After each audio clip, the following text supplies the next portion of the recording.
14 నుంచి చదువుకుంటాము.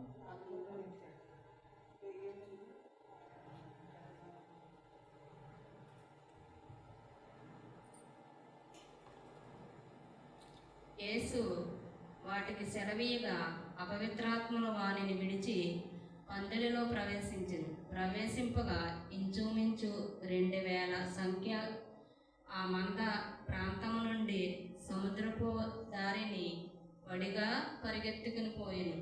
సముద్రములలో పడి ఊపిరి తిరగక సచ్చెను. ఆ పందుల మేపుచున్నవారు వారి పారిపోయిరి. పట్టణంలోను గ్రామంలోను ఆ సంగతి తెలియజేసిరి. జనులు జరిగినది చూడ వెళ్ళి యేసునద్దకు వచ్చి, నేను సేనా అను దెయ్యములను పట్టినవాడు బట్టలు ధరించుకొని స్వస్థసిద్ధుడై కూర్చుండి ఉండుట చూసి భయపడిరి. జరిగింది చూసిన వారు దెయ్యములు పట్టిన వారికి కలిగిన స్థితియు పందుల సంగతియు ఊరివారికి తెలియజేయగా తన ప్రాంతములను విడిచిపోమ్మని వారాయనను బ్రతిమాలు కొనసాగిరి. ఆయన ధోని ఎక్కినప్పుడు దెయ్యము పట్టినవాడు ఆయన యొద్ద తన్ను ఉండనిమ్మని ఆయనను బతిమాలు కొనెను. గాని ఆయన వానికి సెలవియ్యక, నీవు నీ ఇంటి వారి యొద్దకు వెళ్ళి ప్రభువు నీ యందు కనికరపడి నీకు చేసిన కార్యములన్నిటినీ వారికి తెలియజెప్పుమనెను. వాడు వెళ్ళి యేసు తనకు చేసిన నన్నియు పోలికలు ప్రకటించి నారంభింపగా ఆయన ఆశ్చర్యపడిరి. యేసు మరలా ధోని ఎక్కి ఆదరికి వెళ్ళినప్పుడు బహు జనసమూహము ఆయన యొద్దకు కూడి వచ్చెను. ఆయన సముద్రం తీరమున నుండగా సమాజ మందిరపు అధికారులలో ఈయానను నొకడు వచ్చి ఆయనను చూసి ఆయన పాదముల మీద పడి, నా చిన్న కుమార్తె చావనై ఉన్నది, అది బాగుపడి బ్రతుకున్నట్లు నీవు వచ్చి వారి మీద నీ చేతులు ఉంచిన ఎడల.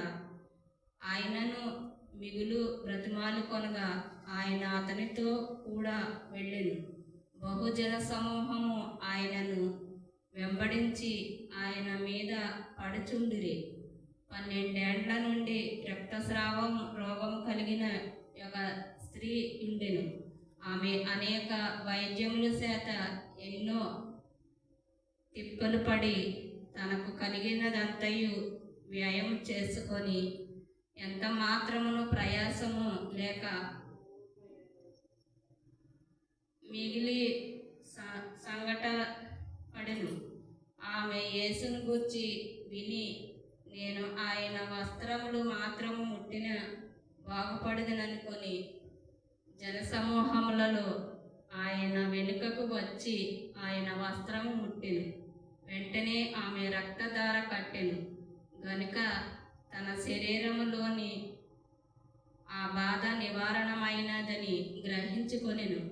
వెంటనే యేసు తనలో నుండి ప్రభావము బయలువెళ్ళెను. తనలోను తాను గ్రహించిన జనసమూహము వైపు తిరిగి, నా వస్త్రము ముట్టినదెవరని అడుగగా, ఆయన శిష్యులు, జనసమూహము నీ మీద పడుచుండట చూచుచున్నావు, నన్ను ముట్టినది ఎవరని అడుగుచున్నావా అని ఆ కార్యము చేసిన ఆమెను కనుగొనవలెనని ఆయన చుట్టూ చూసెను. అప్పుడు ఆ స్త్రీ తనకు జరిగినది ఎరిగి భయపడి వణుకుచూ వచ్చి ఆయన ఎదుట సాగిలపడి తన సంగతి అంతయు ఆయనతో చెప్పెను. అందుకు ఆయన, కుమారి, నీ విశ్వాసము నిన్ను స్వస్థపరిచెను, సమాధానం గల దానిపై పొమ్మని, నీ బాధ నివారణమై నీవు స్వస్థ కలుగునుగాక అని ఆమెతో చెప్పాను. దేవుడు పరిశుద్ధ వాక్యం దీవించునుగాక. ఆమేన్. మంచిదండి. వాక్యం